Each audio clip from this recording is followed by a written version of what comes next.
What's going on, everybody? Welcome to the show. Another Friday, another episode of Why Are We Bullish?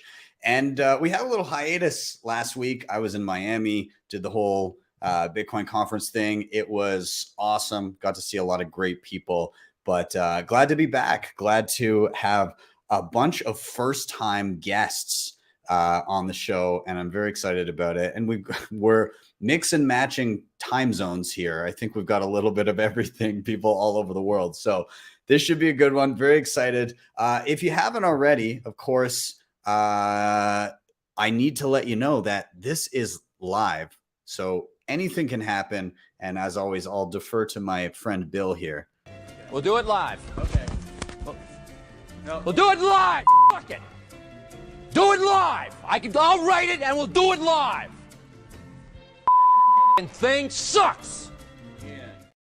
If you haven't already, please do like, subscribe, share. All those things help a ton getting this content in front of more eyeballs. I am Ben with the BTC Sessions. This is your daily session.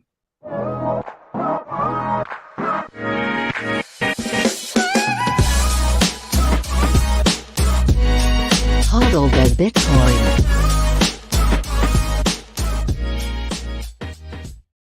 Before we bring in our guests, let's take a look at where we are in the market right now. This is timechaincalendar.com. We're sitting at $26,756 per coin. A single US dollar will pick you up 3,737 sats.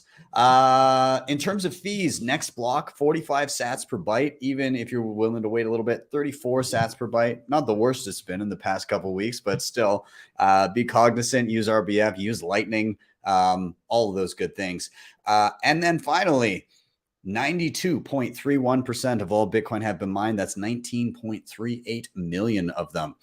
Shout out to sponsors of the show, HodlHodl.com. If you're stacking sats and you've got a few priorities in mind, like peer-to-peer trading, instant self-custody, and no KYC, this could be the place for you. You can sign up in minutes with nothing more than an email address. Once you get in there, super easy. Choose your currency, choose your payment method, choose your amount, and start viewing offers right away. Also, they do have a lending platform in which nothing is ever rehypothecated. Links are down below. Now, when you do stack those sats, you're going to want to secure it with some of the best damn hardware on the market. I love everything CoinKite's doing. The cold card is an absolute beast, but they've got tons of other great stuff. The tap signer, the sats card, the block clock, the open dime, and coming pretty soon near the end of the year, the cold card Q1 looks insane. So if you want to reserve that or grab any of the things that I mentioned, head to coinkite.com, use code BTC Sessions for 5% off everything in the store. If you're looking to get beyond single sig and dive into multi-sig, perhaps, then Nunchuk.io has you covered. You can basically, through your mobile phone, set up a multi-sig, and this is an assisted multi-sig. So they hold one key just in case, but have no control over your funds. You hold the rest of the keys. You set it up. It walks you through everything. You can use things like the tap sign and the cold card and a bunch of other hardware options with it. And then you can secure your funds nicely and have built-in inheritance planning so that you know that your sats will get to your next of kin without any worry. And one of my favorite things about this, other than the simplicity, is that you don't also have to give up any personal information. No KYC. You can do it with an email address, and that is it. So hats off to Nunchuk. You can check them out. Again, links down below. And then finally, big shout out to Start9. Love these guys. They are your sovereign computing solution. You can build your own Bitcoin stack and host your whole digital life. So they've got different servers all the way from entry level to pro, and you can basically set up things like Bitcoin Core, Lightning, mempool.space, join market. You can also host your own data, photos, files, passwords, and even run Noster relays and Noster clients. So check them out, Start9, and they've got a little something for everyone. And with that, I'm going to stop my rambling. I need to get my guests in here. So I'm going to welcome to the stage Mary, Johnny, and Robbie. Welcome, everyone. So glad to have you all first-time guests. And I think first, right out the gate, let's do a round of intros. So I'll just ask you, who are you and what do you do? And let's start with Mary. Mary, can you give yourself a little intro? Yeah, sure. So I'm Mary, and I'm, a fairly new Bitcoiner. I think I've been here for about 2.5 years or so, and I am a Bitcoin only gamer on Twitch. So I play Bitcoin only games, and my whole Twitch channel is all Bitcoinified. And I have my own show called The Bitcoin Lifestyle on Satoshi TV, run by Betacit Turk.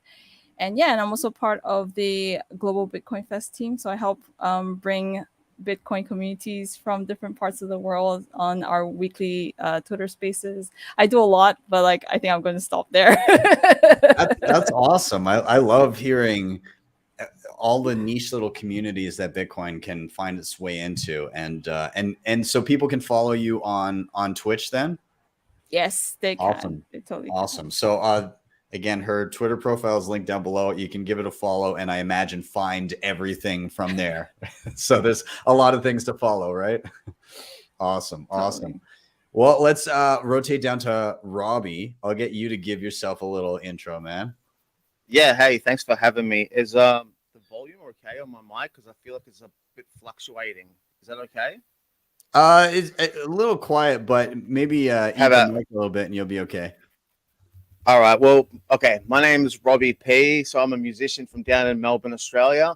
So some of the music that I focus on is primarily Bitcoin and standard music as well. And I found over my last 6 years foray into making Bitcoin themed music that I like diving into this niche, this subculture of Bitcoin through music. And so I've been focusing on making Bitcoin related content.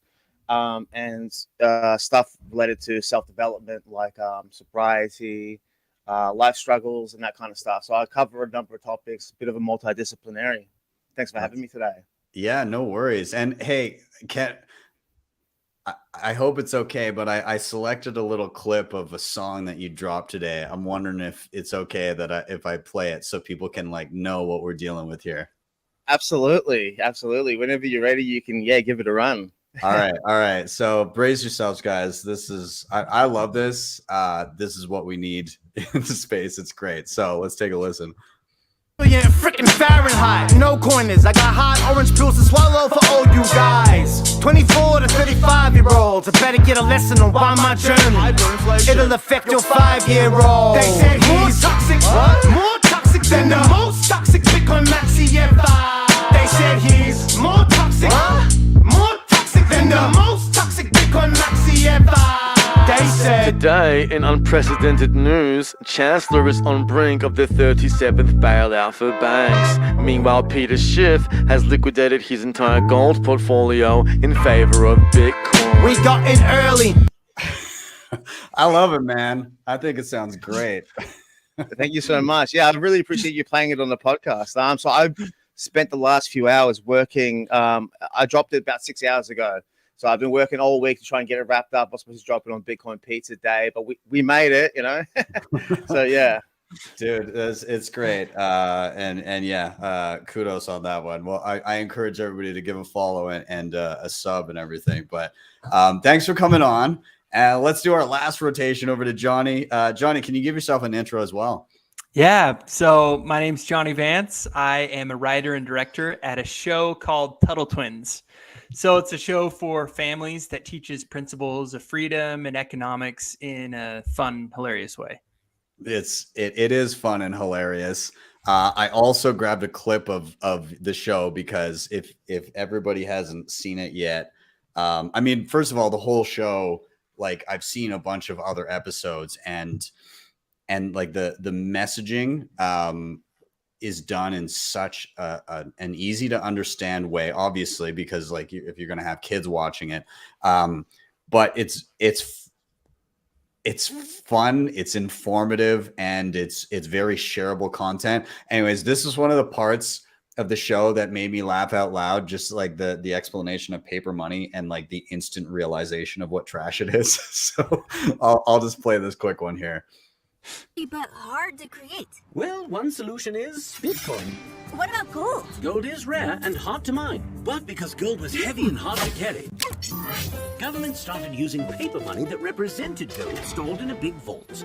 Oh, like a coupon where you redeem $5 of paper money for $5 of gold. Exactly. The government couldn't print more money without mining more gold, and it worked great. People built wealth. Society thrived.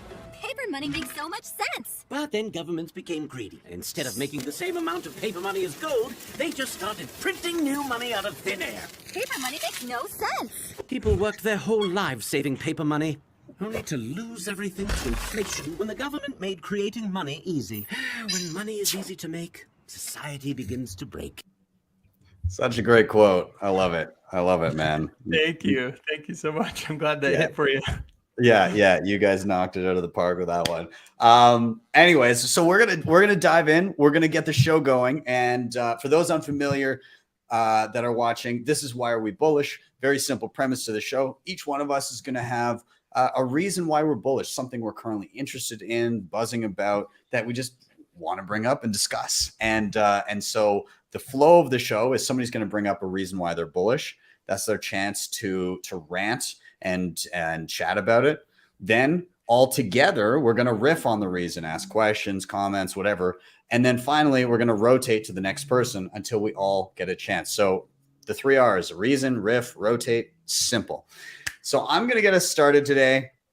And actually, Robbie, in your intro, you said something that actually kind of plays into my reason for being bullish today. And you mentioned about, kind of self-improvement and working on yourself and becoming better, whether it be through sobriety or other means. And so I earlier today, actually not that long ago, I tweeted something out, and there's this idea in Bitcoin of low time preference, postponing, your own enjoyment so that you can have something greater later, whether it be saving for the future or taking care of your body or whatever it may be. But there's this interesting kind of permeating culture of Bitcoin that as people get into and understand sound money, they then began to apply those lessons to other parts of their lives as they've been in Bitcoin for longer. And, the first thing obviously in Bitcoin is, well, if I just spend less than I earn and I save for the long term and I have money that doesn't devalue over time, then I would be much better off later. But again, this applies to taking care of your own body, learning new things. There's a lot of different disciplines. So I tweeted out earlier, and I'll preface this one more time by, I was talking to a neighbor of mine the other day, and he's not really into Bitcoin, but I was telling him about the conference, and he's like, yeah, it's weird because I picture, I think like tech nerdy, money, all that kind of stuff. And I get this picture in my mind of like, people that just like sit in their basements all day, that don't really do anything with their lives, that are kind of, that stereotypical, like, I live in my mom's basement kind of thing. And I'm not going to go anywhere. Where I think the inverse is true, that as people spend time in Bitcoin, they then, it permeates and they begin to better themselves. So I tweeted out this, and I just said, what low time preference habits have you adopted that have most benefited and improved your day-to-day life?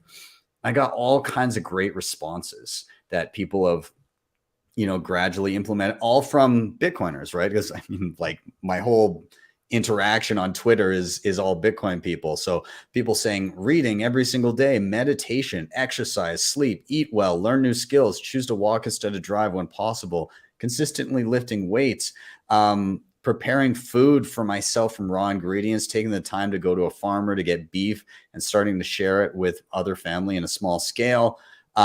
Again, some people find solace in religion here. Again, there's some jokes like, I brush with two toothbrushes with two arms. What are you doing with your idle arm as you brush with only one toothbrush? So like, there's obviously jokes in there.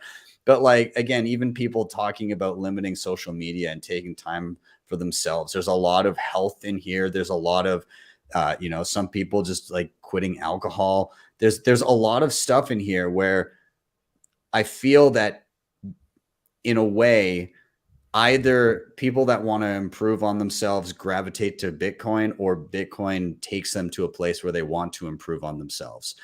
I'm not sure the order of that, but either way, I think it's a positive thing.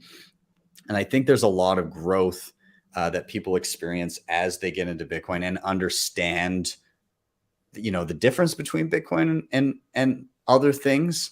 And I mean, I've even experienced it myself since being in Bitcoin. One, I'm better with my money. I used to never have a dime saved, right? I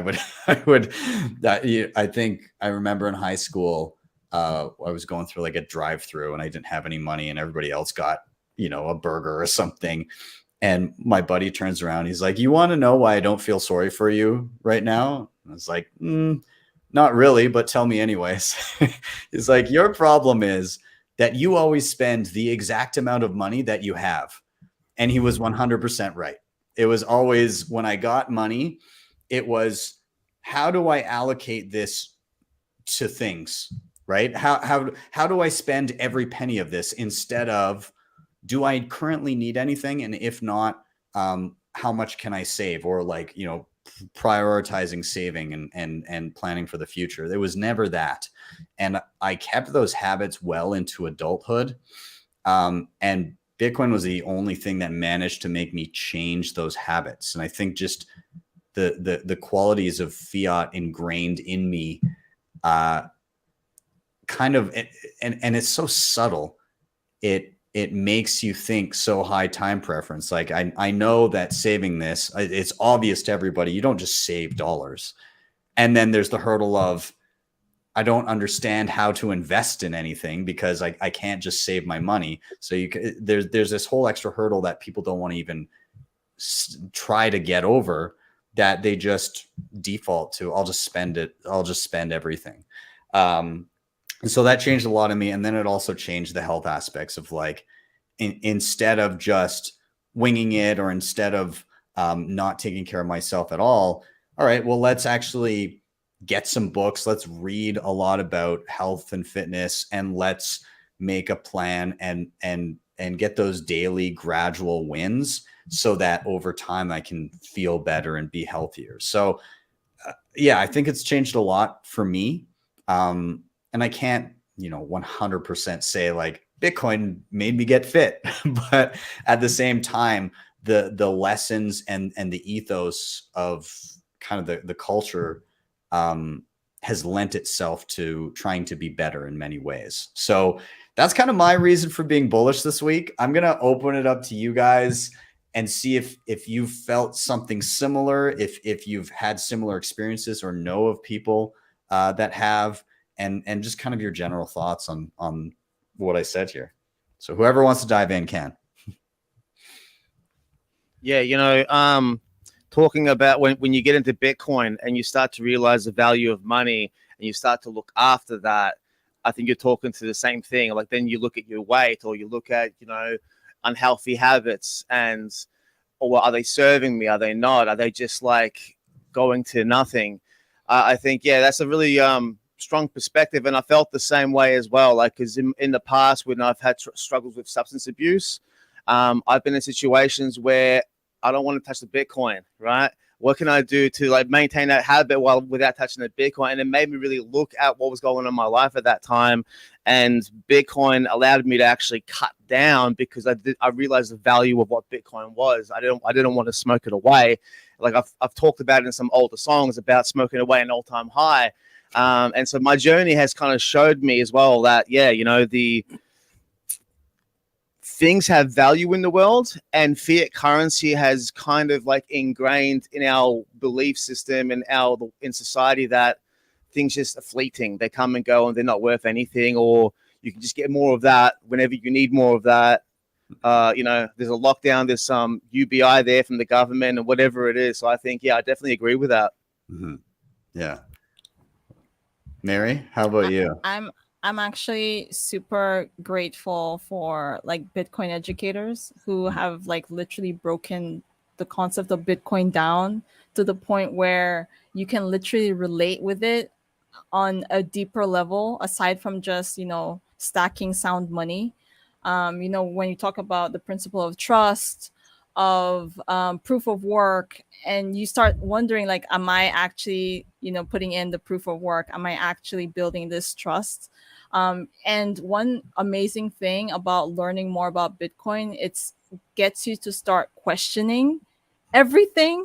You know, like, we are constantly, as Bitcoiners, we are constantly unlearning a lot of the stuff that the fiat system has, you know, ingrained in us through school, through society, through, like, you know, joining peer groups and stuff.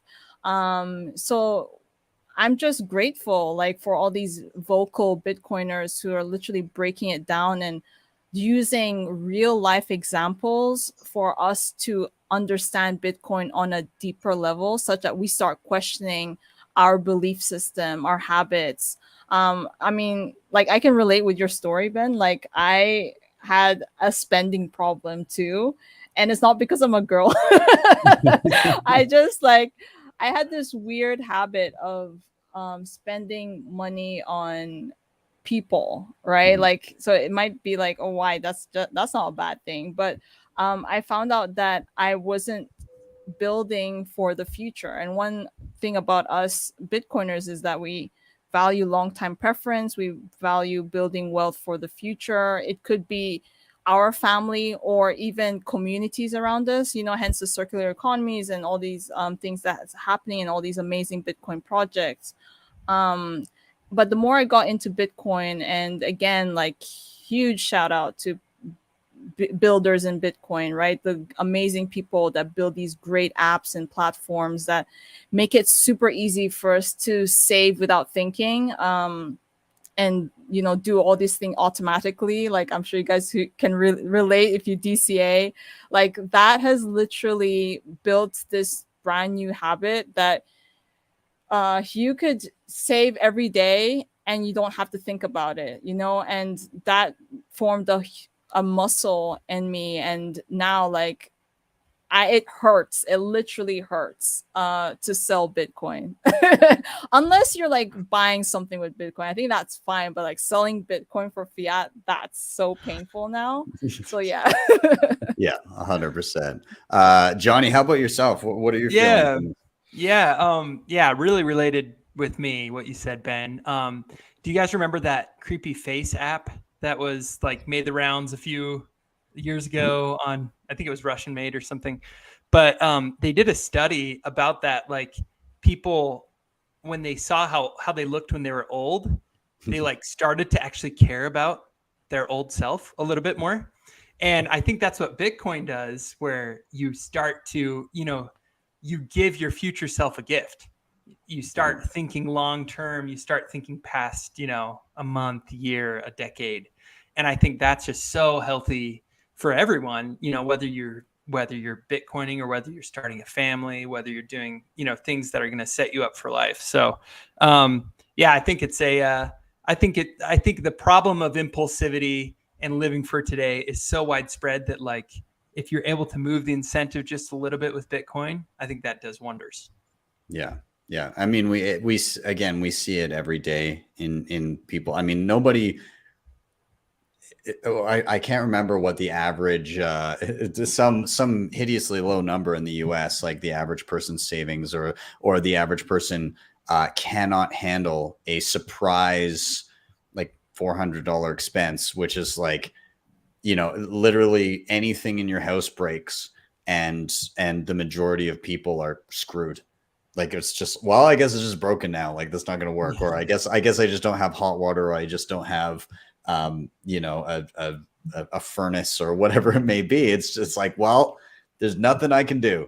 So yeah, it's when we get something that inherently encourages us to actually save, it takes away this culture of gambling in hopes of making it to retirement. And then it just simply lays it out of spend less than you earn and just save. And, you know, if that has over time has like mild deflation, you'll be all right. Like that's kind of the goal here is just have a money that retains its purchasing power and perhaps grows a little bit over time, as we get more productive as a society. Fantastic. That's all we need. So awesome. Well, I don't want to spend too much time on my own reason. We're gonna do a rotation here. Again, shout out everybody in the chat. I'm gonna start kind of pulling up more comments as we go in now that I'm out of my reason, but I'm going to do a rotation, and actually I'm going to toss it to, just from what I see on my screen, I'm toss it to Mary first, and I'm just going to cue you up with a simple question. Why are you bullish? There are so many reasons why I'm bullish. But I think I want to talk more about the area that not many people talk about. And, I'm hugely passionate about Bitcoin games right now. And the reason for this is because they are the easiest way to orange pill people. It is so non-intrusive. I went to the Philippines for the Bitcoin retreat. That was done by Pouch PH. Shout out to those guys. They're really amazing. They're awesome. And I don't know if anyone remembers, but Axie Infinity was really huge in the Philippines. And I'm half Filipino, half Nigerian. So I could literally relate. It was really big. Some people even sold property. They took out a loan just to play Axie Infinity to generate that source of income for themselves and their family, and a lot of them made a lot of money. But when Axie Infinity went down, it literally ruined a lot of families. It was traumatic. But one thing that I realized when going to the Philippines is that there's still this interest in games, and with the amazing partnerships that's going on, especially the partnership between Zebedee and Pouch was announced during the retreat. Prior to that, Thunder Games, on Thunder Games now, the people in the Philippines can withdraw their Bitcoin rewards straight into their Pouch wallet. It's just such a natural way to just get people into Bitcoin. So after I left Boracay, which is Bitcoin Island, Philippines, I went to my mom's hometown, which is in the northern part of the Philippines. And there was very, very little Bitcoin adoption, really little. So the easiest way to get people to hear about Bitcoin was here, download this game, or I'm playing this game right now. Have you checked it out? And it was just so easy for them to download the game. They want some sats. All right, download this app, which is Pouch PH, is denominated in Philippine peso. Withdraw, then once you win some sats, withdraw it into your Pouch wallet, and it was just super easy. I didn't have to go and remind them that, hey, have you played that game today? It was just really natural for them. There were times when we would be having dinner, and my cousin would pull out the game and she'll just randomly play it. When they were waiting for I was waiting for my bus to arrive, the bus heading to Manila to arrive, they sat down on the bench and they were playing the game, and I just smiled because it was so easy. And now these guys are stacking sats, whether they're aware of it or not. It's a habit that's forming, and one day they're going to get curious about what's this Bitcoin thing, right? And then there are already people on ground in the Philippines who are doing the orange pilling, who are educating the Filipinos there. So and then bringing that also into Nigeria, where I'm from and I currently live right now, BitNob, Zebedee, they had this partnership as well, similar partnership, able to withdraw your Bitcoin rewards from a game into the Zebedee wallet, and then have access to it in your local currency in using the BitNob app. What this did, literally, I don't anytime I think about it, it blows my mind. What this literally did is to create this new opportunity for people here. And it does it in 3 different ways. One, if you play Bitcoin games, you can withdraw your Bitcoin rewards into your local currency, which is really great. I know a lot of us will be like, oh, why withdraw it into your local currency? You know, like keep it in Bitcoin. Yeah, but like you have to get to a point where you need to get people to feel safe, like they can trust this.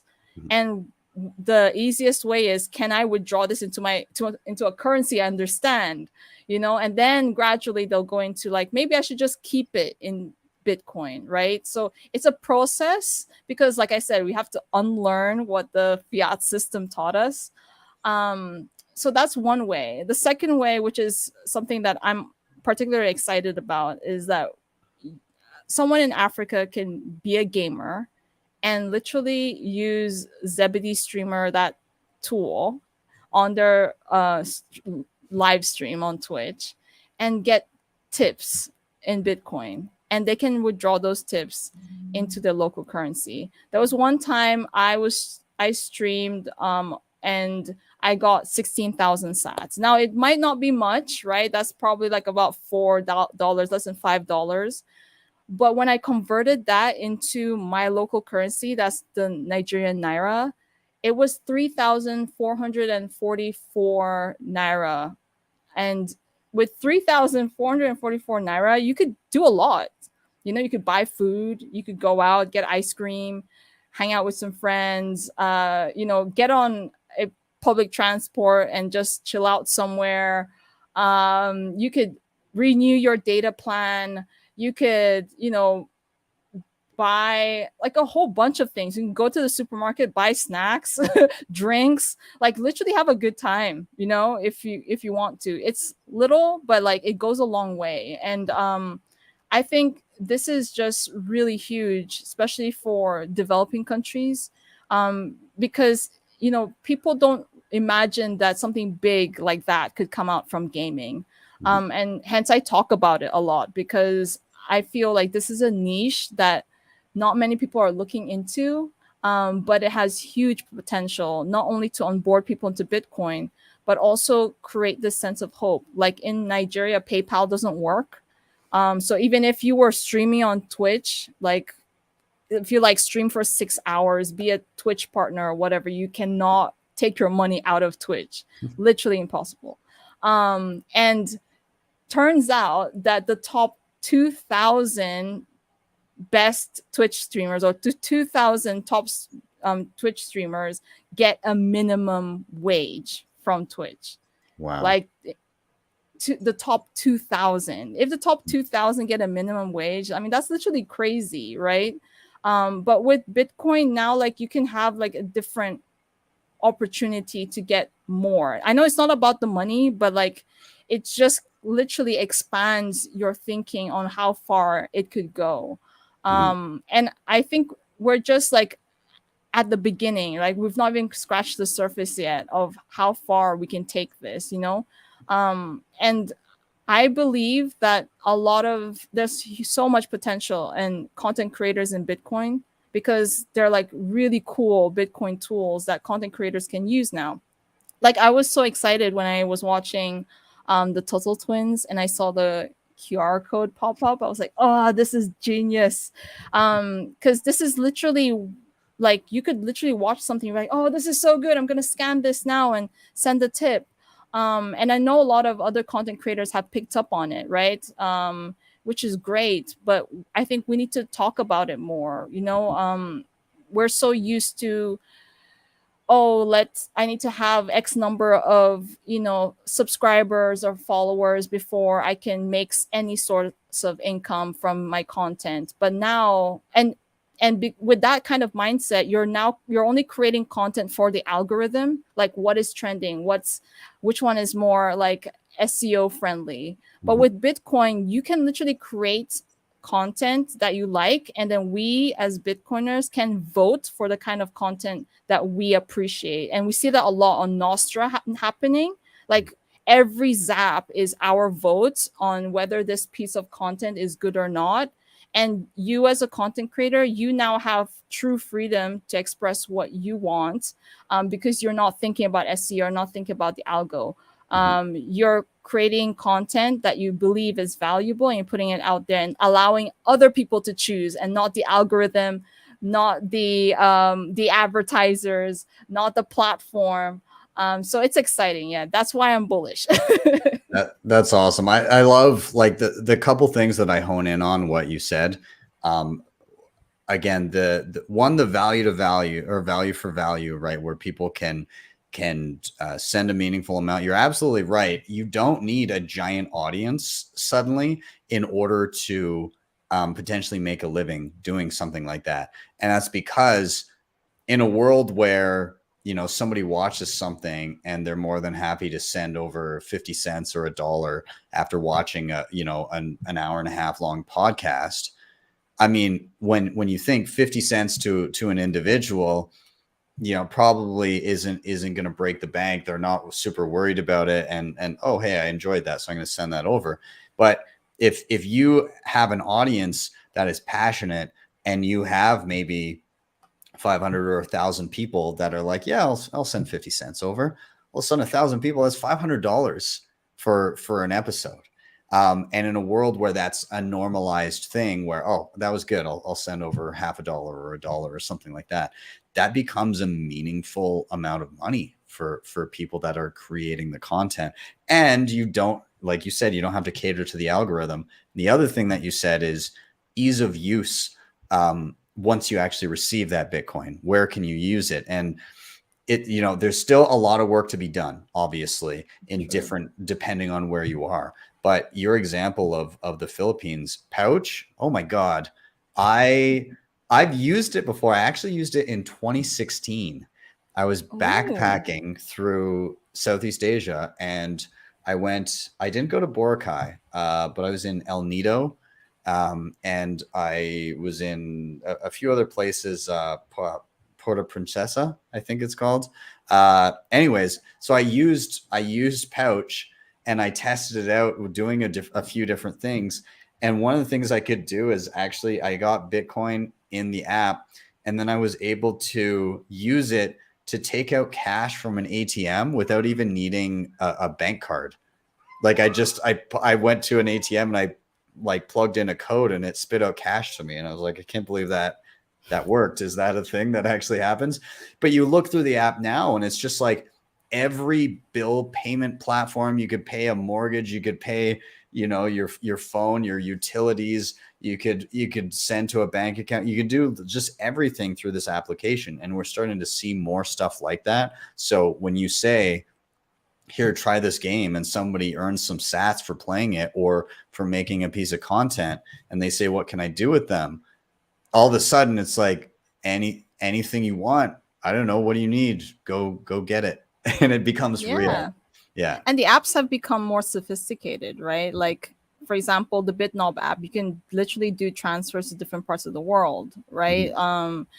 You know, same with Coin Corner, Strike as well, right? So like, so long as you're able to get the Bitcoin into that wallet, like you could literally use it as your main app to make any transaction, really. Yeah. And I think if people focus also on building you know, circular economies as well, I think those are beginning to pop up. And things like btcmap.org, where it literally shows businesses near you that you can just go to and spend Bitcoin directly. I think the combination of all these things, the apps that bridge the gap when you can't directly pay in Bitcoin, and the circular economies and the meetups and the actual individuals accepting Bitcoin as businesses, it's never been easier to live on a Bitcoin standard if you want to. And it's going to get easier. So I'll open it up as well to Johnny or Robbie if you guys want to dive in, comment on Mary's topic. I mean, can you hear me okay? Yeah, we got you. Yeah, just the Bitcoin games. I'm so new to that. You know, I was just introduced through friends a few years ago, but like a game, they've already harnessed the power of like addictive behavior, you know? So the walls are so down. And so that's really, that's fascinating. Like at least they're stacking, you know, they're stacking sats, they're stacking hard money. And I think that's such an interesting, you know, gateway into Bitcoin. Like you were saying, like we're trying to introduce it to kids with our show, and I had never even thought about games as a way of doing that. So that's really cool. Yeah. Robbie, how about you? Any thoughts? Oh, I think you're muted. Yeah. It's just it comes into one of the reasons of why I'm bullish as well. It's the same kind of thing. It's the idea of content creators being remunerated for their work quickly without having to wait. Like in the music industry, you have to wait 6 months sometimes for payments for royalty streaming to clear.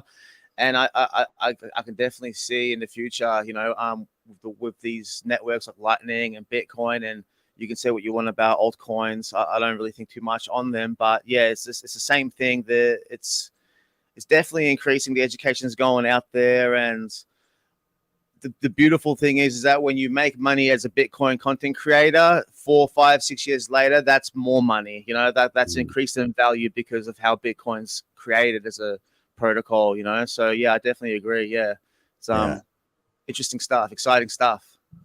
I'm not a big game player myself, but yeah, so that's fair. I play some games, but I'm bad at them. Is the problem. So I don't think anybody would want to pay me to play them and then watch me. They just yell at the screen as I do everything wrong. So, but yeah, no, I mean, maybe actually this is a good opportunity to segue, Robbie, into if it relates with Mary's topic. Maybe it's a good time to segue into your reason for being bullish. Does that sound all right? Yeah, that sounds great. Yeah. All right. So let's have it. Let's have it, man. So I first sold music for Bitcoin in 2013. And back then it was on a centralized app. Your Bitcoin was like on a centralized wallet somewhere, a hot wallet. And then when you sold music, you wanted to get music off, they'd send the crypto over to you, the Bitcoin. And from back then to then 2017, I saw that bag increase, and I was like, this is awesome, right? Not only was I able to get money instantly, well, almost instantly, because it was still a centralized app, but at the same time, I was able to keep my purchasing power in the dollar in that aspect, And when it comes to being bullish on Bitcoin, and I see things like Geyser Fund, the crowdfunding, Geyser, the Bitcoin platform, I found that amazing because when I'm in a space, I come in and I pop out and I come back in. I'm usually in before the bull market starts, and then I'm still lingering around when it's dying down. But then at some stage, we all kind of take a step back, recalibrate, come back in, and we're into another 4-year cycle. And what I'm seeing in the last 4 years, the development-wise, to be able for content creators to, earn sats, earn Bitcoin for either their artwork, even back then in the day where you had the idea of atomic swaps and micropayments. It's a long gone idea now, and the whole space has changed and shifted. But the idea of the micropayments and the small amounts being sent quickly, like on Lightning, it's phenomenal to see it come into existence. But also now with the awareness around Bitcoin always increasing, like from the lockdowns from prior, and in Canada, what was going on back there, it's major, and so people are starting to see the use cases for Bitcoin, whether it's politically, whether it's just for finance, or even artistically and philosophically. And that's why I'm bullish. That's exactly why I'm bullish, is because I've been waiting around. Like, I'm selling music in 2013. NFTs came around. I got distracted by them. I did my own little NFT thing, but I didn't like that I was doing it on Ethereum. I wanted Bitcoin, because if I'd made a sale on Ethereum, or if I wanted to bridge money back into Bitcoin, which is that store bucket of wealth, I found it really hard, back into an exchange, swap it over, back out. And I want one day to be able to have it all within Bitcoin without having to leave Bitcoin. I don't want a bank account. I just want to get paid in Bitcoin, use BitRefill for vouchers, and live life that way until everyone's using Bitcoin. So yeah, that's my bullish case. That's great. I think again, like from an artist perspective, being able to be remunerated for your craft in Bitcoin directly, and not having to go through anybody is so important. And I think again, people are kind of waking up to that.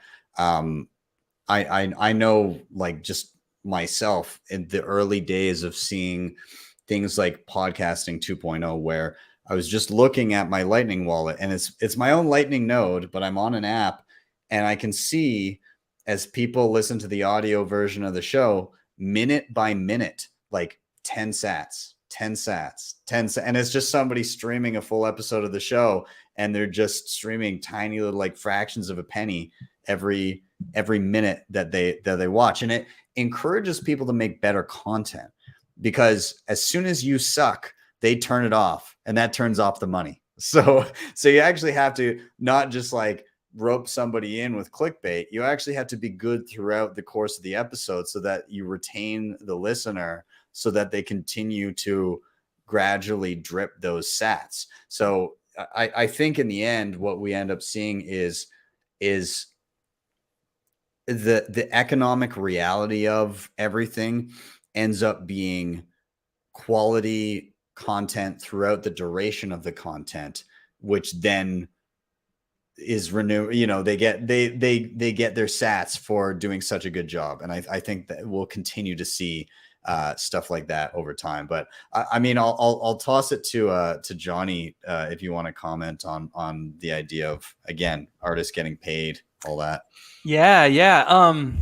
So something that we kind of do with our show is completely crowdfunded.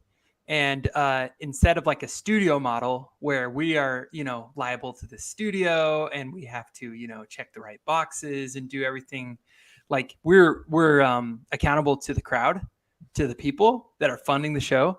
And so that idea of like that feedback loop of cutting out the middleman and directly like tapping into the end user is so awesome. And just the way that Bitcoin allows you hypothetically to do that.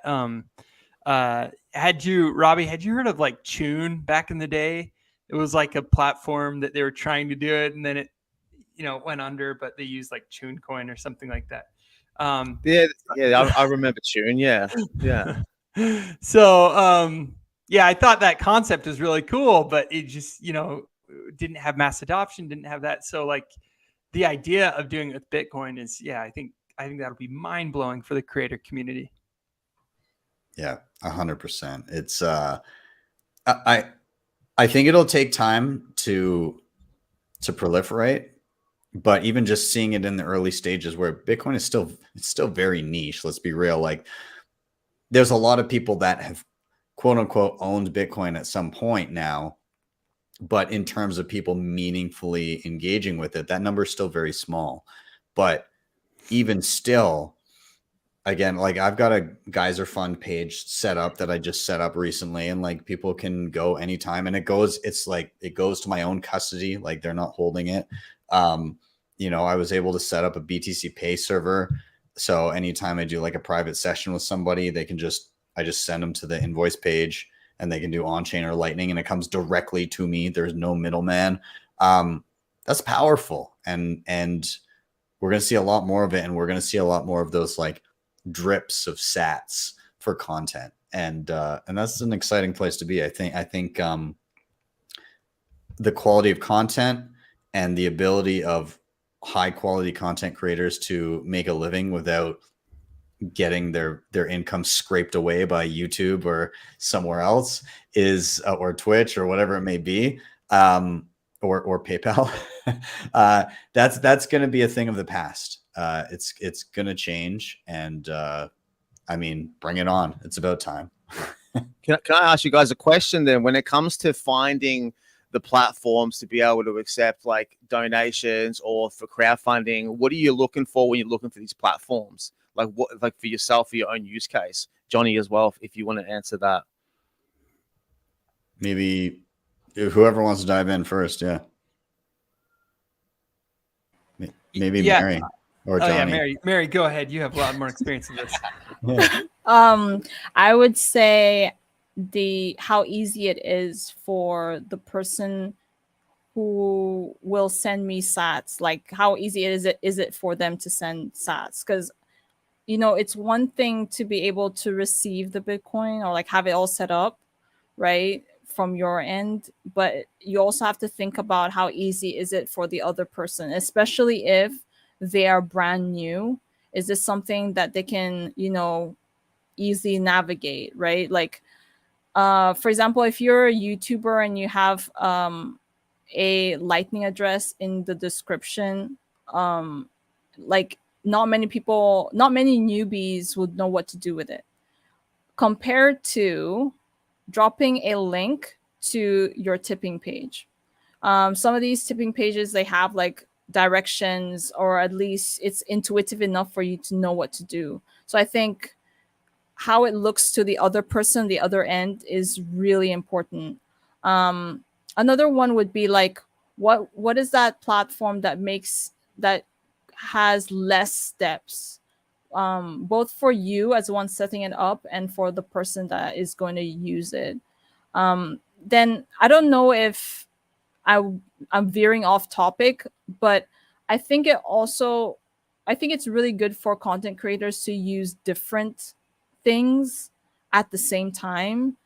And some people may say that it's going to confuse a lot of people, but I feel that people relate to things differently, right? So if you can capture it from the various perspectives of your potential audience and meet them where they're at, I think it will be like a higher opportunity for you to earn some sats for your work, and also a way, and it's actually nice for them too, because they're like, oh, this person considered me and my challenges, right? Like, for example, when there have been times on my live stream where I'd have a complete newbie, like they just got into Bitcoin.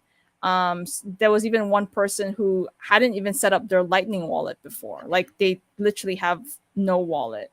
So I'm always faced with the challenge of what wallet do I recommend to this person right now, so that I can walk this person through live on the show, right? So what is that first thing that you can recommend that is easy for them, and then you can recommend other ones that they can play around with.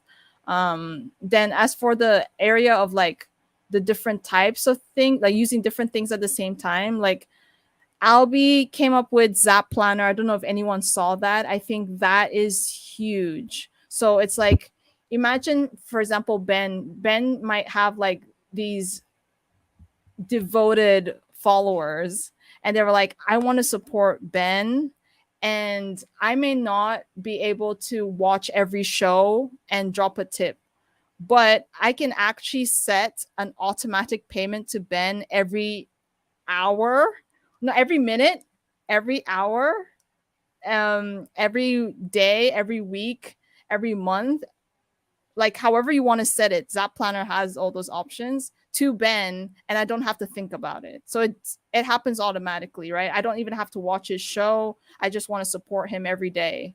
And you can say, I want to support Ben every day with 1,000 sats. And it takes it from your wallet automatically and sends it to Ben. And that is cool. Like, that is really great. I don't think a lot of content creators are looking into that. Then, like, you might be like a musician. The next question I would ask you is like, how can you distribute your music in different ways to meet different people where they're at, right?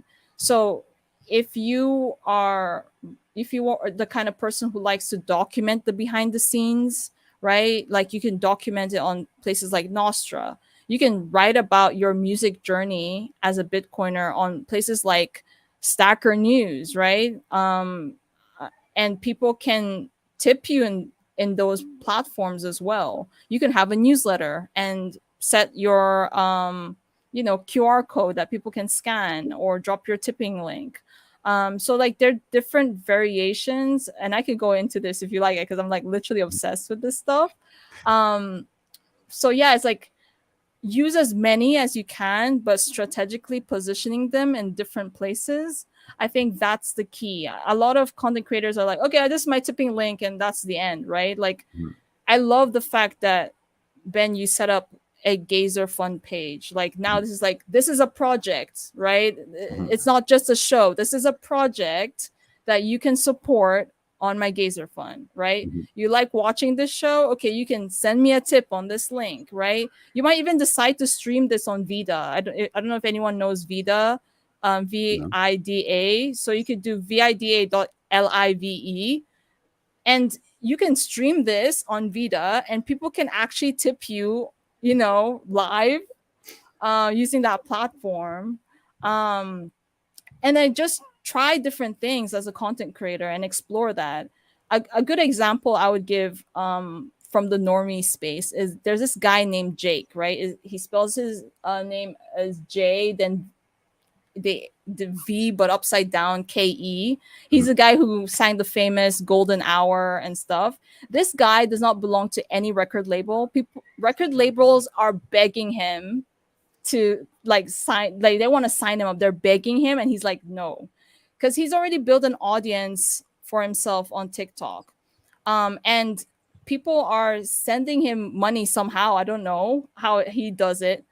So when you think of it from the Bitcoin perspective, you could get so influential to a point where even if you are attracting an audience that knows nothing about Bitcoin, you can get these people to actually get Bitcoin somehow because they want to support you and send you sats, right? And I was thinking about this some time ago because there was this very popular scam in Nigeria at the point called MMM.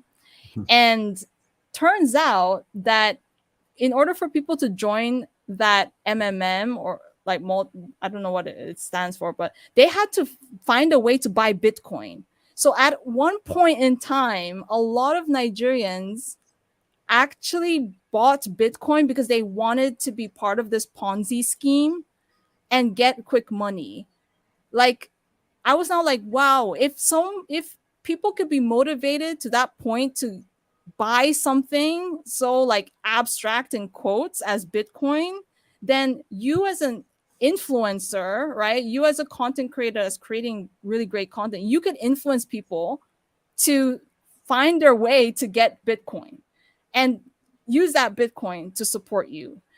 And, you know, we all know how the Bitcoin bug bites us and like we are forever infected, right? Like you buy this Bitcoin, before you know it, like you continue buying it and you start understanding it. And before you know it, you're now a maxi. So yeah, I think I'll just stop there. That's great. I just checked out Vita and this is insane. Like you can log in with Noster and then you set like a per minute, you set a per minute price.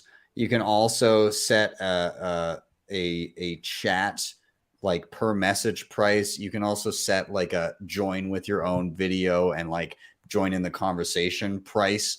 You can do all of this and it all links to your own Lightning node or Lightning wallet. That is like, this is wild. I'm looking at this thinking, because before I do in-person workshops and somebody was like, do you do like a remote kind of workshop? And I was trying to figure out how to do it. This might be the way to do it, actually. And you can record. You can record your stream on Vita. Actually, they have the record option. It's so cool. This is super interesting. I'm gonna try this. I think this is gonna be my little project next week and see how it goes. Just to test it out. But yeah, that's super awesome. I'm gonna have to play with that. So, wow. Okay. Isn't it amazing how big the space is like that? Like we're in different pockets of this Bitcoin sphere, and some of us know things that others don't know. So we're orange pilling within the community itself. Like you just told us about Vita, and I learned about Fountain when I spoke to Josiah's Coach Carbon the other month. And it's the same kind of thing. It's like these little platforms are popping up where people can, you know, get micro payments per every minute or whatever it is on a video. And yeah, it's just fascinating stuff. But that's just how big it is, that there's, you know, different things happening in different pockets of Bitcoin world. So yeah. Robbie, have you heard of WAV Lake? No, that's the thing, because I haven't been in the loop with all of these little platforms until about a month ago when I was like, okay, the song's coming out. I want to get back into setting it up in the right position to be able to get Patreons, I guess, to support the work that I do. Same as like Johnny's the Tuttle twins, you know. So I'm learning about all these different ones. Back in the day, it was as simple as just put a main chain QR code on, and now people got to differentiate between Lightning or main chain, and then there's these little platforms as well like this where, yeah, I guess it's great because we're all building. The space is going to find like the best places. You know, I guess whatever wins in this community, whatever wins, like you were saying as well earlier on, like, you know, we vote for it with our Bitcoins. So yeah. You love Wavlake because it's specifically designed for musicians. Upload your music. People can listen to your songs there. They even have like a top 10 playlist, like the best songs on there based on the number of SAT contributions that each song got. Like, it's just so cool. Yeah. So it's WAVLAK, I think E. Wavlake. Yeah. I hope I spelled it correctly. That's awesome. Thank you so much for letting me know about that. You are welcome. There's so many things that are coming up. I don't know. But I'm Johnny. I think I cut you off and redirected. But yeah, I think you were going to say something before in relation to content creation. Yeah. Mary just said some great things. We use Strike to monetize a little bit, but I think I'm pretty much a newbie when it comes to paying for things through Bitcoin and crowdfunding through Bitcoin. So, well, we're going to I'm sure from this conversation you're now going to have your own little weekend projects. Yes, totally. Yeah. That's awesome. Well, I love this topic. I think it's so interesting, and I think that we all just learned of different things that we all haven't tried yet. So. I guess it's time to get to work on that. But with that, let's do our final rotation. And Johnny, I'm now going to toss it to you. And I got to say before I cue you up here, there's a whole bunch of love in the chat for Tuttle Twins. So Narwhal said Tuttle Twins is really, really impressive. Was anybody aware of it until recently? It seemed to come out of nowhere for me. And then again, like very professional voice work, art direction, storyline, all really well done. Again, Roman, Tuttle Twins is amazing. Watching that with my kids, love it.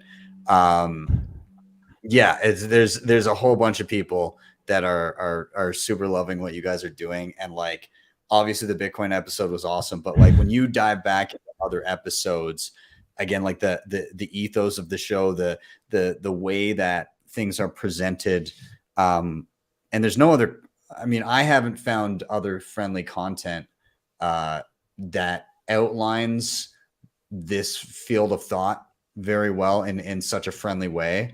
And so, yeah, I definitely value what you guys are doing there, but I'm just going to toss it to you, and I'm just going to cue you up with the same question everybody else gets. Why are you bullish? Yeah, first of all, thanks, Ben. Yeah, thank you, everyone in the chat. It's possible because of people like you. So viewers like you, Bitcoiners like you. So I'm bullish because kids are getting orange pilled. So like each of our episodes takes about 8 months to make. And we just last year, our breakout episode was on inflation. And so many kids were then complaining about inflation to their parents at Costco, in the supermarket, and oh, that inflation monster, really, the meat prices and everything. And these kids know more than, many adults now, at least in certain fields. So it was really encouraging. And we just took it, the inflation monster is great, even for adults. Yes. We just, we were we're hardcore Bitcoin enthusiasts. We'd read the book, The Bitcoin Standard from Safety, and it was a bit risky because we're like, oh my gosh, are kids even going to understand? Is our audience going to be so split? Because our audience is primarily libertarian, conservative, people who want these principles of freedom and want to pass them down to their kids, right? And so that was a bit of a big question in our mind is there's probably going to be Bitcoin haters in our audience and Bitcoin lovers, but we committed to doing this first kid show about Bitcoin and trying to break it down to a level that a kid can understand. And turns out an adult, like some adults actually finally understood Bitcoin. And so that was like kind of the build up, 8 months of that. And then I was telling you a bit earlier, we released that episode earlier this month, and we didn't plan it this way, but so many banks are failing. So many, Bitcoin is on the rise. So many people are like looking and mistrusting the banks and the financial institutions. It's like a shockwave, like 2008. And I think it just hit the right place at the right time. And it was so cool to see. We had somebody rip it on TikTok, and we had like 5 million views on TikTok. We chose to release it on Twitter. Normally you can watch it for free, but it's only in the Angel app. So you have to download that app. If you want to see our other episodes, that's where you watch. But we were like, this one feels important enough to just release for free. Let's put it on Twitter. I put the entire one on Twitter. It was cool because Safety tweeted about it. He's like, yes, we're like, yes, the guy we based it off of, his writings. And then Michael Saylor did too, which is really cool to see. He really put some gas on the fire. But the coolest part for me was seeing like all these kids and their parents as well, like learning about it and actually understanding Bitcoin and asking their parents for it in allowance. We had one mom say like, my kid is asking for Bitcoin in allowance. I don't have Bitcoin. And, it's a bit of that ask your doctor for this medication, a bit of the bottom up marketing, but it was so cool. We've had people come and be like, we showed this to our class, to our whole class, and showed them how to set up Lightning wallets. And so just the idea of breaking it down to the level of a child, you also tend to teach parents too. We had one dude who was like, I spent over 7,000 hours trying to convince my wife about Bitcoin. You guys did it in 20 minutes. It's like, yes. So it just feels like, I think, a perfect storm of, that we're definitely reaping what we sow with this, fiat inflationary irresponsibility. And I think people are mistrusting, and they're looking for something else to trust in. And, whether or not everyone, like, I don't know what percentage of people who watched our episode are going to try Bitcoin, but at least they'll understand it more. At least they won't just write it off as, black market or evil, thievery or whatever. Yeah. Or what did we say? And we quoted Elizabeth Warren in our episode. We had one of the characters say, "Isn't it just air?" We got that in there for her. But just showing. And then the last thing I'll say is, I feel like there was a bunch of like a press storm about like Bitcoin uses so much energy and that's so bad for the environment and stuff. And we tried to distill this lesson down to money that's hard to create keeps its value, and I think that is a hooky part for people, especially with this hyperinflation that we're experiencing now. That, gosh, yeah, maybe there is some value, some power to money that's hard to create. Yeah. And anyways, so that's why I'm bullish about Bitcoin. That quote in the episode, what was it again? When money is easy to make, society starts to break. Yeah. Is that the one? That distills it so perfectly. Like when you can extract value from others in the form of printing money, people, they may not understand why they're getting upset, but there's an underlying, people feel it, and it results in shockwaves through society. It's like you got your pocket picked, but it was like 3 months ago and you just barely noticed, like like it doesn't feel like thievery because you think you have the same amount of money, and then you're like, wow, it's not going as far. Yeah. It's sturdy. Yeah, exactly. It's like if you're going into a pizza shop every day saying, I'd like a slice of pizza, and every day you go in, the slice gets like just a sliver smaller. And then eventually you've got this like tiny little strip of, you're like, what the hell happened? why I'm paying the same amount and I've got a little sliver of pizza. What's going on? Yeah, I mean, I'm super bullish on the idea that like, I mean, my kids, any kid born since 2009 has never existed in a world where Bitcoin didn't exist, right? Mm-hmm. And so it's not weird. It's normal to them. It's just been, it's always kind of been around. And so they're not going to grow up with it being like, oh, this is something totally different from what I know. It'll just be another thing that existed. And even like my daughter is going to turn 6 this summer. And I started doing something fun with her. So she'll just grab things from around the house and she'll make a store. And then she wants me to come to the store and buy things and whatever it may be. And at first it would just be like, oh, that costs whatever. And you just pretend to pay. And then I was like, there's a tablet here. So I loaded up a Lightning wallet on it. And so she, I'll come and I'll be like, hey, how much for my car keys? She'll be like, it's 1,000. And I'm thinking, oh, thank God this isn't sats, but like I'll send her sats over. And then, she has a little wallet that she has Bitcoin in. She doesn't quite, I'm waiting to break it to her that she can actually use that for stuff. Because again, I think Robbie, you mentioned Bit Refill.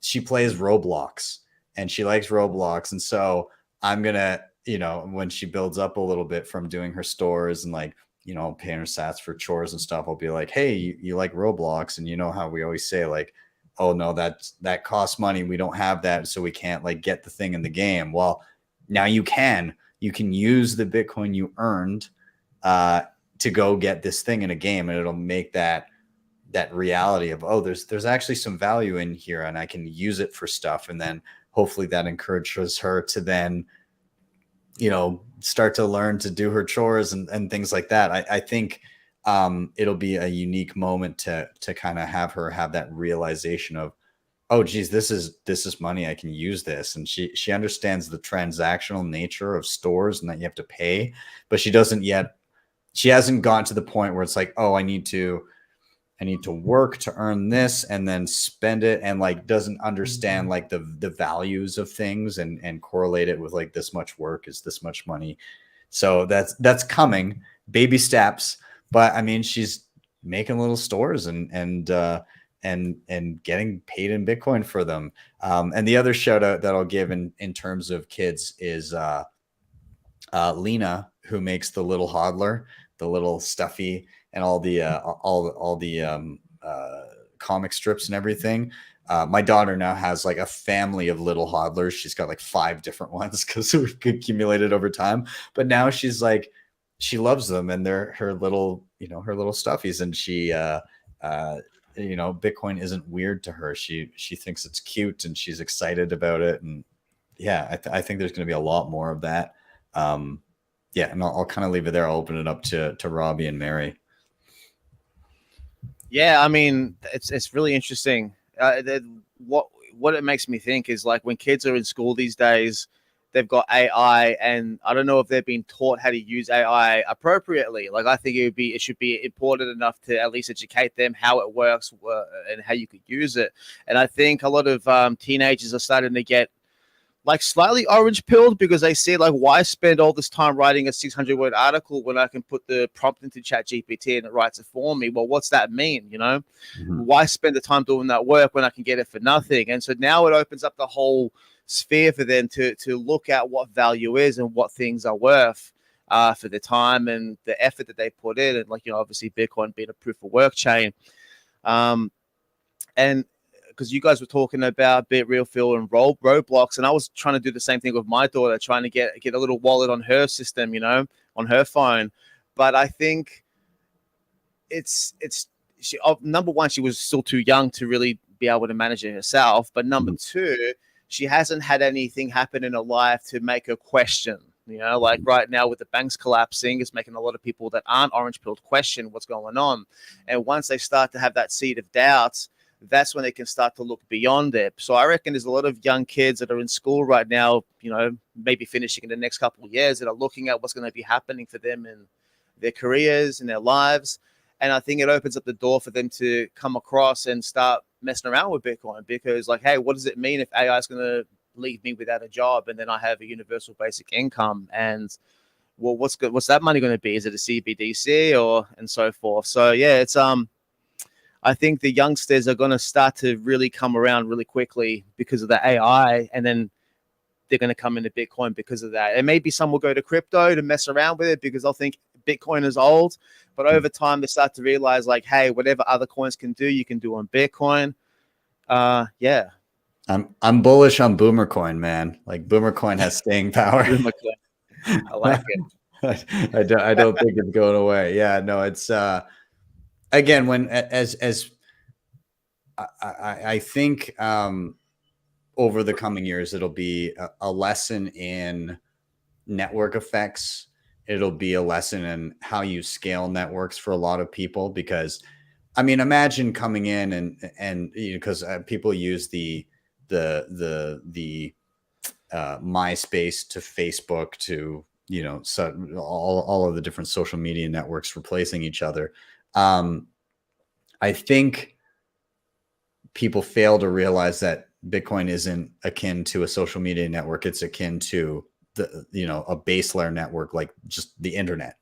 And so then all of the things that all of the features that you see as like, you know, implemented in totally separate networks, they don't realize that that can just be on Bitcoin. You want the feature. You don't necessarily want the totally separate chain and have to switch money every 6 months for a new feature. No, you want the steady value of like, oh, my money is the same. I don't have to like sit there and get rugged because a new thing came along, but I can get the features built on Bitcoin. And like, there's going to be tons of different apps that, oh, well, this wallet is no longer that great, and this one implemented other things, but like they're cross compatible, just like with Noster. Noster is a perfect example of that, because the social layer of it is you just make your connections. You're connected, you're following different people, you're linked up with different people. The apps are totally agnostic. You can jump on one app, and if it was great last week and it sucks this week and there's some new thing with fancy bells and whistles, you can jump in half a second to this other app and you still have all your connections. And I think it applies the same to money. You don't want to switch networks. You just want the features.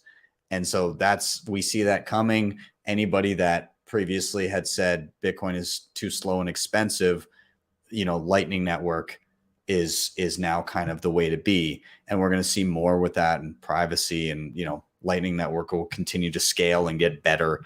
And we'll have other options, like, I don't want to get too deep, but like Fedimints and all these different scaling. ARC is a new idea. So there's going to be a lot of different stuff that comes down the pipe, and it's just like additional features that were elsewhere now on Bitcoin. So I want to toss it to Mary, get her thoughts as well.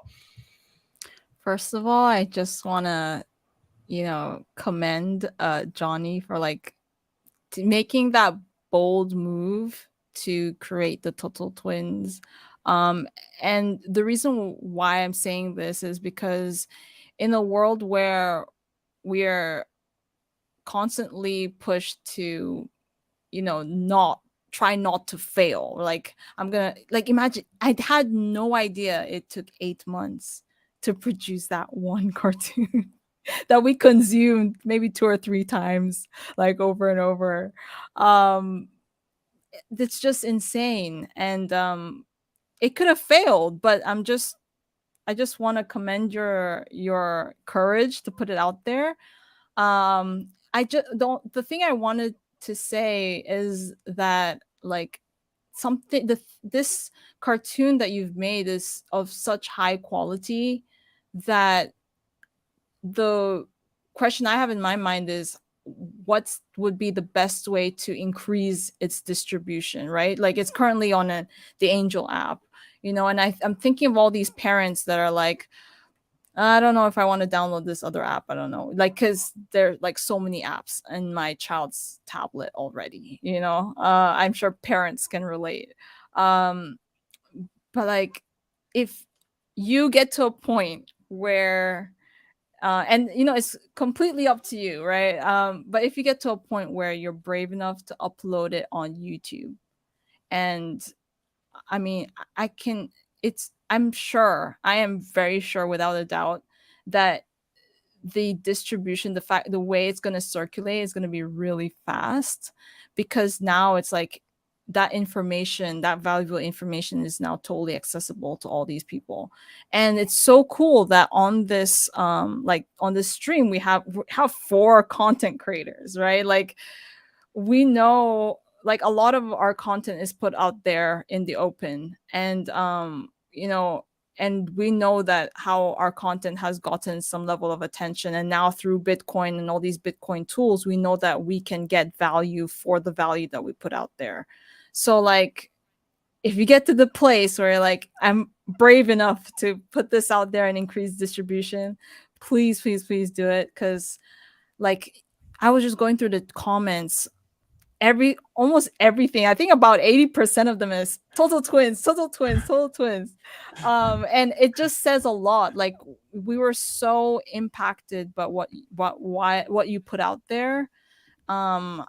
And I think this is huge. I was so excited when I saw the video, because I was like, I've not seen anything of this quality before.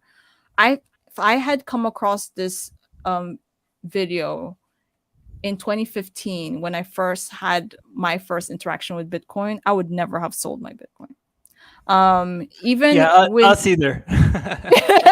even in like the 2.5 years or so that I've been into Bitcoin, I have never heard Bitcoin explained in such a simple way like it was explained in that cartoon. Like, literally, it is now on the list of one of the best orange pilling tools out there, in my opinion. Yeah. Thank you so much. Oh man, that's so. I have a visitor. Hey, buddy, I'm on. Got another little Bitcoiner coming in. Yeah, he will be paid. Isn't in Bitcoin. No, awesome. I am curious, like, where you got the inspiration for a lot of the characters in the Tuttle twins, especially the grandma, because she's my favorite. Yeah, I mean, we're on season 2 right now, and it's, for those of you who haven't seen the show, it follows a grandma from Cuba, and she has a time traveling wheelchair. So she takes her grandkids on crazy adventures, and they learn lessons in economics and freedom.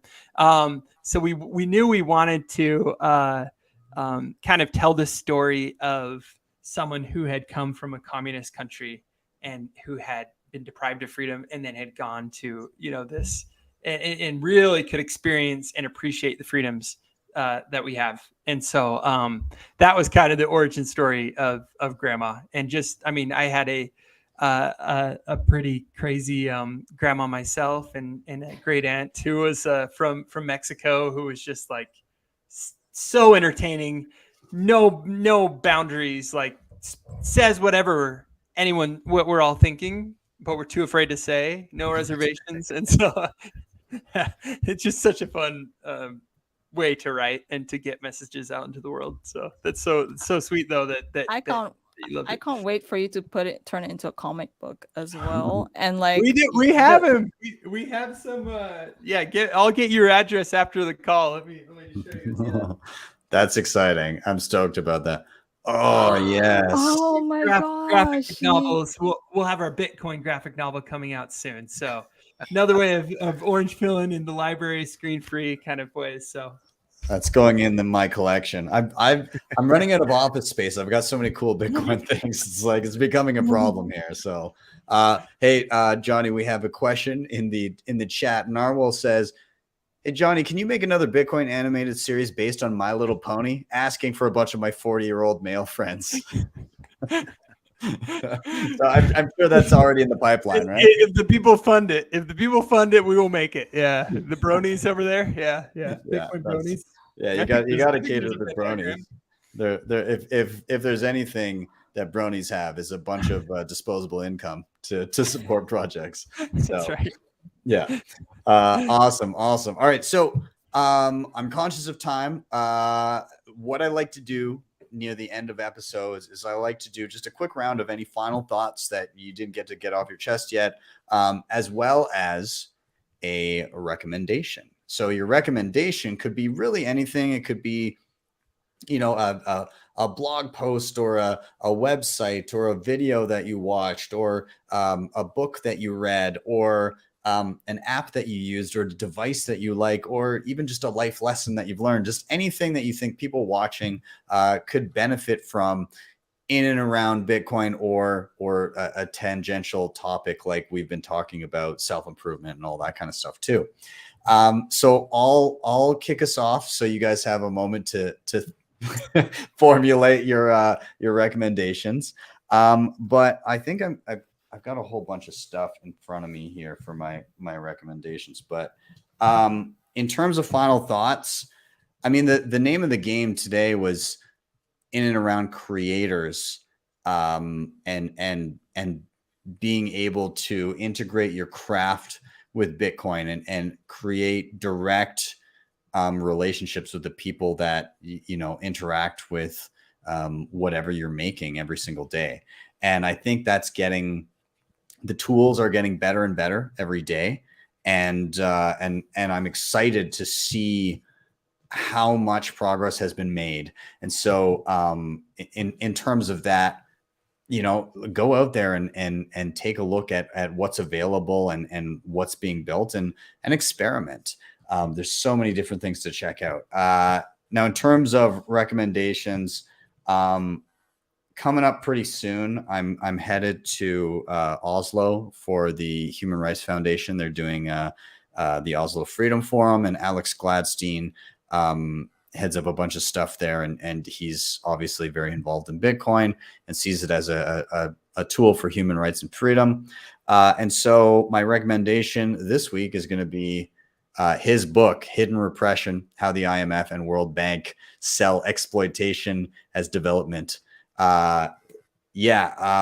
If you watched his talk, or if you didn't, it's now up on the Bitcoin Magazine YouTube channel.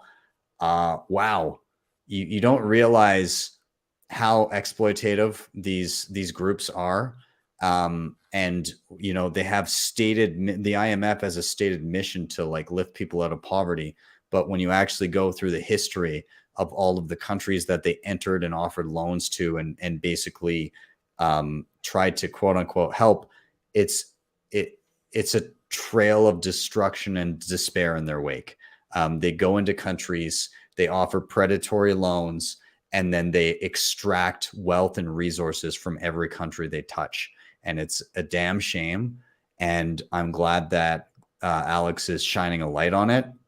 And I can't wait for the rest of the world to understand and get away from organizations like this. So again, if you haven't read it yet, go to the Bitcoin Magazine YouTube channel, watch his keynote speech, which they just uploaded. And then if it piques your interest, grab the book, because yeah, be prepared to feel angry. But with that, I'll toss it over to Mary, and I'll same thing. I'll say, any final thoughts, any recommendations? Go ahead. So I would say that I hope that, you know, those who got to watch this are inspired, especially the content creators. I've met a couple of content creators who are completely at loss of what to do. I was there myself. I know I asked Ben a question in one Twitter space, but now we have options through Bitcoin, and I think it's just up to us to like discover them and check them out and test them out ourselves. I personally have a running list of like Bitcoin lifestyle platforms. I could share it, and you guys could, you know, refer to the list. I always update it.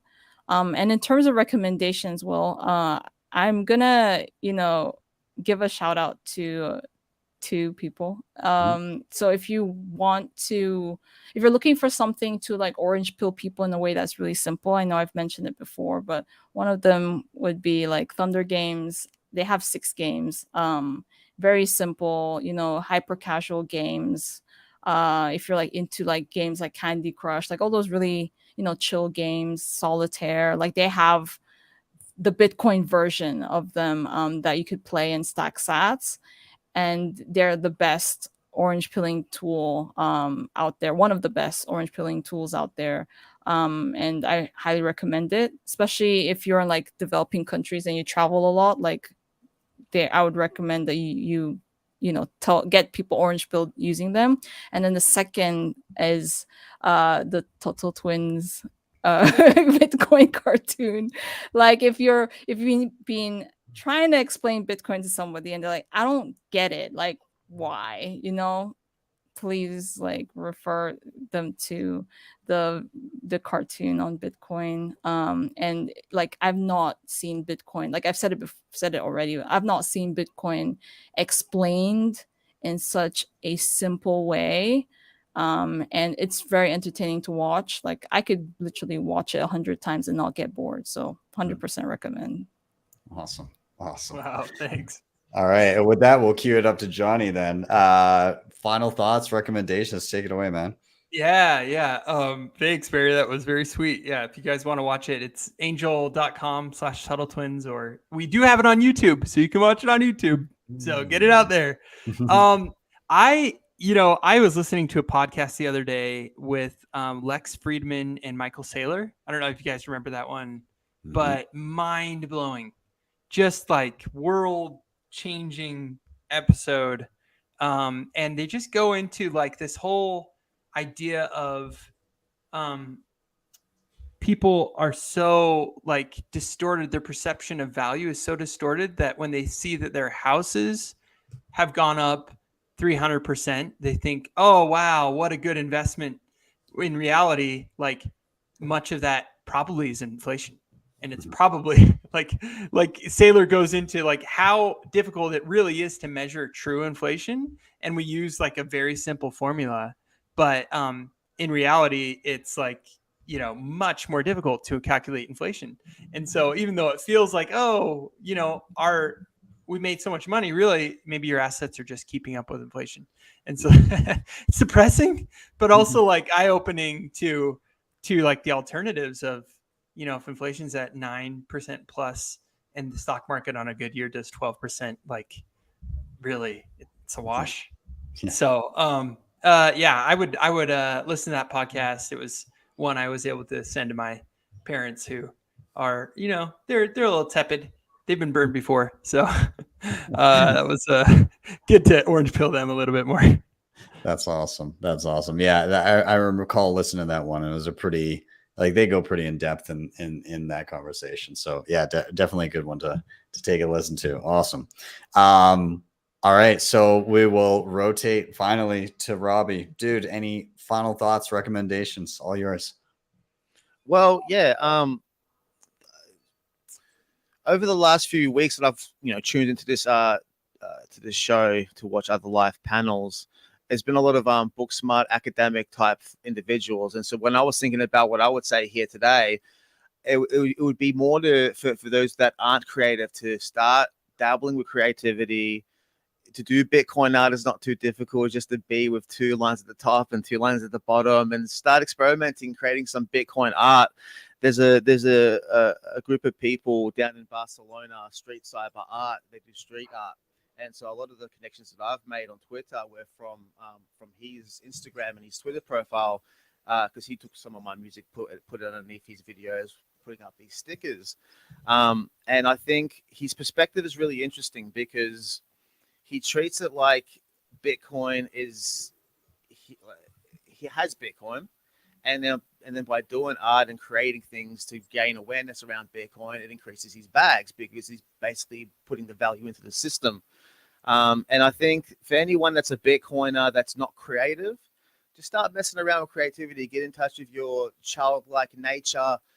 Life's not all super serious, and it's time for some fun as well. And if you can do anything to increase the value of Bitcoin through artistic means, then definitely do it. I love that. Great recommendation. Awesome. All right. Well, everybody, I want to thank all of you for coming on the show. I had a lot of fun. It was great, again, having all you for the first time on the show. had a fantastic conversation. Everybody watching, I highly recommend. In the show notes, all of their Twitter handles are there, like the Tuttle twins and Mary and Robbie. Give them all a follow, and from there you'll be able to find pretty much everything else that they're up to. And to all the guests, thank you guys so much for taking the time to be here, and you're all welcome back anytime. Thanks for having us. Thanks so much, Ben. Yeah, thanks a lot, guys. I'll see you later. Thank you so much. Yeah. Bye-bye.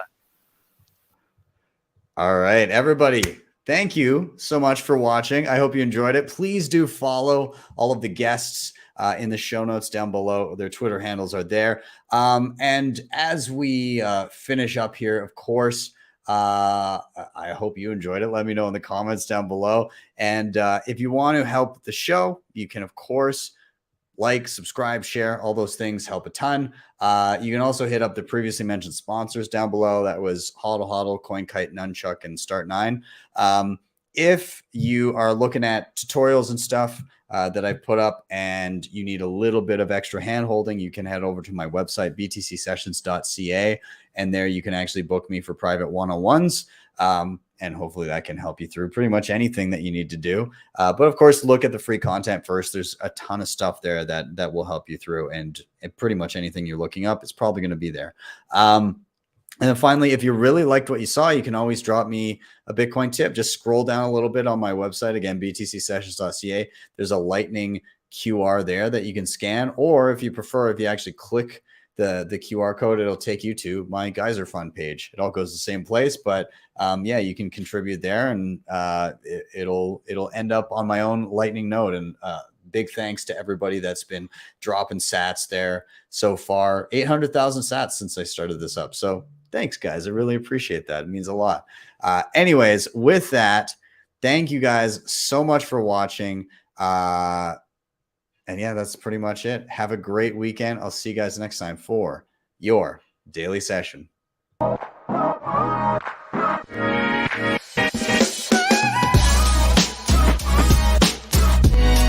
HODL the Bitcoin.